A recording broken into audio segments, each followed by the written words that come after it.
ఈ first love, second love ఇవన్నీ నాకు తెలియదు, కానీ నా లాస్ట్ లవ్ మాత్రం మీరే. మన లైఫ్లో అద్భుతం రావాలంటే కొన్నిసార్లు పట్టుకుంటాం కాదు, వదిలేయాలి. వదిలేసినప్పుడు అద్భుతం వస్తుంది. మీ లైఫ్లో కూడా ఏదైనా అద్భుతం రావాలనుకుంటే వదిలేయండి, అది వస్తుంది అంతే. నా పేరు స్వాతి, వయసు 24. మీ వయసు ఎంత మా అమ్మగారు? 16. 100కి తక్కువంత అని అడగలేదండి మీ వయసు. 60కి పైన ఎంత అని అడిగారు.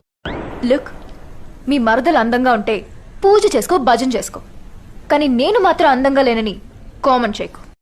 నాకు వంట రాదు, నేర్చుకోవాలని ఇంట్రెస్ట్ కూడా లేదు. ఎవరైనా వస్తే ఆమ్లెట్ అండ్ మ్యాగీ వరకు ఐ కెన్ మేనేజ్. నా గురించి ఎవరేమనుకున్నా నేను నవ్వుతూనే ఉంటా. నాకు నచ్చిందే నేను చేస్తా. ఎవరినో మొప్పించేంత టైం కానీ వాళ్ళతో నటించేంత గొప్ప మనసు నాకు లేదు మేరీ జాన్.